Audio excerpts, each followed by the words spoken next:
Alright, today we got how good was Randy Moss actually. No idea where he plays for, but looking at this, I'm gonna say the Baltimore Ravens. But let's check it out, man. Don't forget, like, comment, subscribe, all that good stuff. His NFL Damn. career with Randy Moss started his NFL career with 6 straight 1,000-yard seasons, one of the many records still held by Moss a decade after his retirement. But even as one of the greatest and most naturally gifted receivers of all time, it wasn't without controversy. So, how good was Randy Moss actually? The Randy Moss sounds like a sort of wrestling name. journey to the NFL was by no means an easy one, but because he was so talented, Moss would be afforded opportunities that others weren't. From very early on, it was obvious that Randy Moss was special. He attended DuPont High School in West Virginia, where he was a 4-sport athlete. Moss starred in football, basketball, baseball, and track, and he even joined the school debate team. But in 1992 and 1993, Moss began to separate himself from the rest. The two-time All-American carried his high school football team to back-to-back state championships. He not only caught passes as a star wide receiver, but he also played safety. On special teams, he was the kickoff and punt returner. He was also the team's kicker and punter. He did it all for the DuPont Panthers. He was doing on his everything. way to receiving the Kennedy Award, which was given to the best player in West Virginia. West Virginia's High School Football Player of the Year, 1994. Crazy. He was doing literally everything for that team. Having had one of the greatest high school careers in recent history, Moss was not going to be short of college offers, but he had his heart set on Notre Dame. The head coach at the time, I was gonna say that team just sounds perfect for his name, you know, with the Moss. Just synergizes. Lou Holtz, said Randy Moss was the best high school player he had ever seen. But this is where things began to go downhill for Randy Moss. Immediately after signing his letter of intent, Moss found himself in a situation that sent shockwaves through the college world. Notre Dame rescinded their offer to Moss after a series of violent misdemeanors, which landed him 30 days behind bars. But with talent like Moss, he was always going to find an opportunity, and it didn't take long. The NCAA granted his request for a transfer to Florida State. The Noles head coach, Bobby Bowden, had a great reputation for handling players with a troubled past and helping them get their career on track. It was a second chance for Moss, but it didn't last long. Shortly after joining, Moss tested positive for marijuana, which violated his probation, and he was sent back to serve an additional 60 days behind bars, ending any hopes of him playing at the high. Do you find it crazy that weed can get you jail time?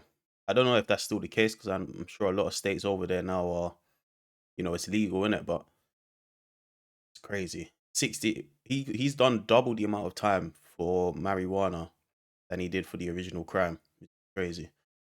What was I gonna say as well? Second to that, say for example, weed is legal. When you're released on parole or on bail, is it still something that can get you recalled, basically? I want to know. Curious. Highest level of college football. So, Randy Moss packed his bags and transferred back home to Marshall University in West Virginia, where he would remind people why he was widely regarded as one of the best high school players of all time. Moss played at Marshall for 2 years. 2 years that saw him break every record there was to be broken. In 1996, Randy's first season playing in college, he led his team to a championship on the back of an undefeated season. Moss ended the year with the most games with a touchdown catch, most consecutive games with a touchdown catch, and most receiving yards by a freshman. And he even tied the great Jerry Rice with the most touchdown passes caught in a season. Then 1997 was no different. Moss was joined by future NFL quarterback Chad Pennington. The duo made everything look easy on their way to another record-breaking year. Moss won the Biletnikoff Award, given to the best receiver in the nation, and was a finalist for the 1997 Heisman Trophy, finishing 4th behind winner Charles Woodson, Peyton Manning, and Ryan Leaf. And he Heard of Peyton Manning, obviously, but the others not so much. But either way, he's in good company. ended his college career with at least one receiving touchdown in each of the 28 games he played. Then heading into the 1998 NFL Draft, Randy Moss was one of the most talked about players in the class, not only because of his obvious game-changing ability, but his off-the-field issues were a concern to many teams. Big, fast, and strong. He has trouble off field. teams. Even with the great Peyton Manning in the same class, it was Moss who stole all the headlines. 2 counts misdemeanor battery, 30-day jail term. What's a misdemeanor battery? What does battery actually mean? That's what I don't get. Then he tests positive for marijuana, serving. So then he gets double the time. And then he gets domestic abuse charges filed by girlfriend, later dropped. Going into the draft, Moss was ready for the pros, but he chose not to take the traditional route. He decided against showcasing himself at the NFL Combine. Instead, he put on a show at Marshall's Pro Day. Which team was going to roll the dice on Moss? Pick after pick, and Moss was yet to be taken. Moss was a lifelong Cowboy, and he felt that Jerry Jones and the Dallas Cowboys made it clear that they would take him if he was available at number 8, but that wasn't to be. And with the 21st pick of the 1998 NFL Draft, the Minnesota Vikings. It was Vikings. My bad. I always get the Vikings and the Ravens mixed up. They're similar colors. Selected Randy Moss, and they would not regret it. The jump from college to the NFL is usually the hardest jump in sports, but not for Randy Moss. He took the league by storm. The Minnesota Vikings already had one of the best wide receivers in the league in Chris Carter. Partnering him up with Moss would prove to be one of the most explosive wide receiver duos in NFL history. The league had never seen anything like this. A 6'4" receiver with unbelievable hands, running a 4.25 40. This guy was unstoppable. In his first game against the Tampa Bay Buccaneers, Moss had 4 catches for 95 yards and 2 touchdowns. A little preview of what was to come for the rest of his rookie season. In Week 5, the Minnesota Vikings traveled to Lambeau Field to take on their divisional rival, the Green Bay Packers. This would be Randy Moss's Monday Night Football debut, and with the eyes of the nation on him, he put on a show, exploding for 190 yards and 2 touchdowns. If it wasn't obvious enough already, Randy Moss was a superstar. In just 5 games to start his NFL career, Moss racked up 463 yards and 6 touchdowns. However, in a 4-game slump, saw Moss fail to get over 70 yards or a touchdown, and people started to think maybe he is human after all. But then came the famous Thanksgiving game against the team that I always find this such a, I don't know, sometimes I feel like things in life are just written because of things like this. It's always players, no matter what sport, when they go up against either, someone who was meant to be part of their story and they end up leaving or not being part of it, or someone who turns them down, or a rival, they go up against them, and then it's like a full circle moment. You know what I mean? It's always crazy. It's like it's meant to be. made him believe they would pick him, the Dallas Cowboys. Moss made sure they paid for their mistake, and he put the world on notice. He only had 3 receptions on 8 targets, but each reception went for over 50 yards and a touchdown. He ended the game with 163 yards and 3 touchdowns, and he made it look easy. Randy Moss finished his rookie season with 1,000. He dumped on them. I'm not gonna lie. I don't blame him. He had a point to prove. And he made it look easy. Randy Moss finished his rookie season with 1,313 receiving yards and 17 touchdowns, an NFL rookie record that still stands today. Moss was selected to the Pro Bowl and was first-team All-Pro, which was unheard of as a rookie. With the duo of Moss and Carter spearheading the offense, the Vikings went 15-1 and broke the record for the most points scored in a season with 556. The Vikings would go on to make 3 straight playoff appearances. Moss would continue to be a major factor and a player that defenses would game plan for, but even in triple coverage, he was always able to make opposing players look silly. In his first 3 seasons in the league, Moss was selected to the Pro Bowl all 3 years, as well as 2 first-team All-Pro honors. The Hall of Fame career was well and truly underway. Moss went into the 2001 offseason, hoping to secure his long-term future with the Minnesota Vikings. He wanted to become the highest paid player in the NFL, and Randy got his wish. And even though he wasn't the highest paid player, his 8-year, $75 million deal was one of the most lucrative in the league. Following his big payday, Moss posted a 4th consecutive season with over 1,200 yards and 10 touchdowns, but failed to make the Pro Bowl for the first time in his career. In 2002, new Vikings head coach Mike Tice was tasked with finding ways to get get Randy Moss the ball and scheming him open. Teams began to game plan specifically for Moss, and he would rarely find himself facing one-on-one coverage. Even though he had a career high of 106 catches, 7 touchdowns were the lowest up to this point in his career. After a couple down years by Moss's standards, the 2003 regular season saw him return to his superhuman self. He became the second receiver ever to play over 12 games and average over 100 yards and a touchdown per game. He finished with 111 receptions for 1,632 yards and 17 touchdowns. One of the most memorable plays of that season came against the Denver Broncos, where he lateraled the ball to his teammate Mo Williams on his way to the ground. His field awareness, despite being surrounded by multiple defenders, is what puts him above most who ever played. And in 2004, Moss again started the season on fire. With 8 touchdowns in the first 5 games, it looked as though he was going to have another All-Pro season until... Nah, bro was stat padding though. Looks like an unfortunate ending here, but that bro was stat padding. So if his record still stands to date with his breakout year, is that considered the greatest breakout year ever? Or do you guys have sometimes the stat don't necessarily match up with the eye test. Some people always, there's always a debate. For example, Messi, Ronaldo. Ronaldo is the stat man, but Messi, the eye test. So yeah, let me know. Is he regarded as the best breakout year from a rookie, or is there someone else?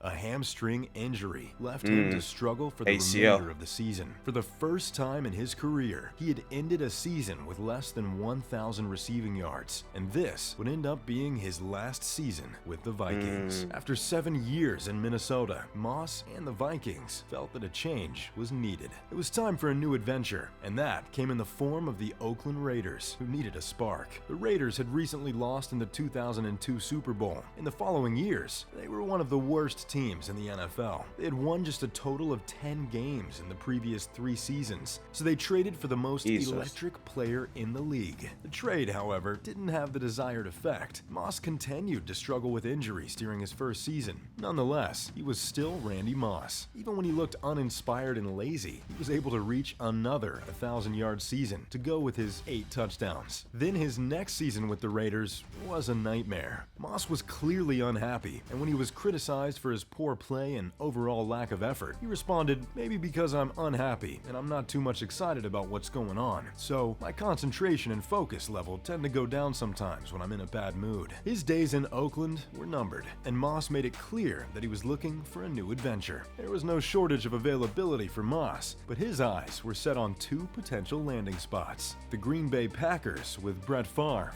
or the New England Patriots with Tom Brady. Nothing else mattered when Bill Belichick called, and a few hours later, he was on a flight to Boston to join the New England Patriots. The idea of Tom Brady having a weapon like Randy Moss was scary, and the hunt for a Super Bowl ring was on. Every fan was excited to see the Brady to Moss connection.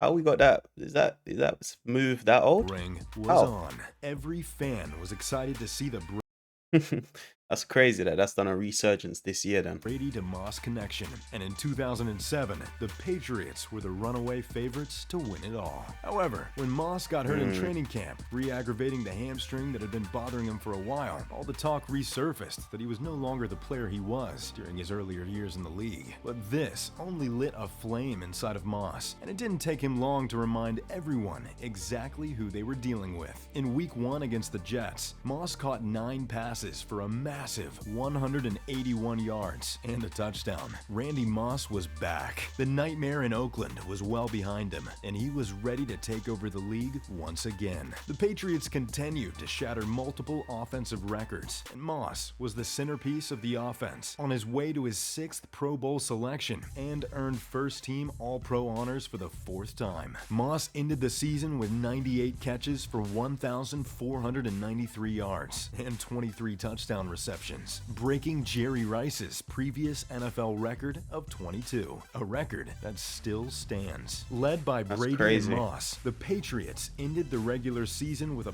perfect 16-0 record. They scored an incredible 589 points, which was an NFL record at the time. Unfortunately, when the Super Bowl came around, the moment Moss had been waiting for his entire life, a final 2-minute drive by Eli Manning and the New York Giants ended what would have been a truly historic season. The following year, the plan was to run it back, but Tom Brady tore his ACL in Week 1 and was out for the entirety of the season. But even that's without you done. Brady, Moss was able to once again surpass 1,000 receiving yards and haul in 11 touchdowns. Then in 2009, it didn't take Brady and Moss long to pick up right where they left off. In the season opener, Moss caught a career-high 12 passes for 141 yards and a comeback 25-24 victory over the Buffalo Bills. Bill Belichick was full of praise for Moss, not just for his athletic talent, but his ability to see the field and anticipate plays. Coach Belichick once called Moss the smartest receiver he has ever been around. And in a prime-time game against arch rivals, the Indianapolis Colts, Randy Moss went for 179 yards and 2 touchdowns to move him ahead of Terrell Owens in second place for all-time receiving touchdowns. The game also saw Moss become just the 11th player in NFL history with 900-plus receptions and the 7th player to reach 14,000 career receiving yards. He finished the season with 83 receptions for 1,264 yards, and for the 5th time, he led the league in touchdown receptions with 13. However, this would be Moss's final season with 1,000 yards. And heading into the 2010 season, Randy said he didn't feel wanted because he was entering the final year of his contract and there was no sign of an extension. After just 4 games into the new season, Moss was traded back to the Minnesota Vikings. But a dream scenario quickly turned into a nightmare after Moss criticized his coach and teammates in a press conference following a loss to the Patriots. Moss reportedly told team owner Ziggy Wilf that the head coach was unfit to coach in the NFL and should be fired. Wilf actually considered firing the head coach and keeping Moss, but it just wasn't meant to be. Moss was waived just 3 weeks into his Vikings return. The Tennessee Titans were the only team to claim Moss, and that's where he ended his season, playing in all 8 games, ending the year with career lows in receptions and yards, while catching only 5 touchdown passes. And in August of 2011, Randy Moss announced his retirement from football. But 6 months later, on his 35th birthday, in a live chat with his fans, Moss stated, "I want to play football. Your boy is going to come back here and play some football. So I'm really excited. I had some things to adjust in my life." And just like that, he was back. All-time receiving touchdowns. Moss ended the regular and just like that, he was back. All-time receiving I don't know what happened there. It's cut out Sutton. But he was playing for a long time, to be honest. Playing for a long time. That means he's 50 at the moment. Your boy's still young.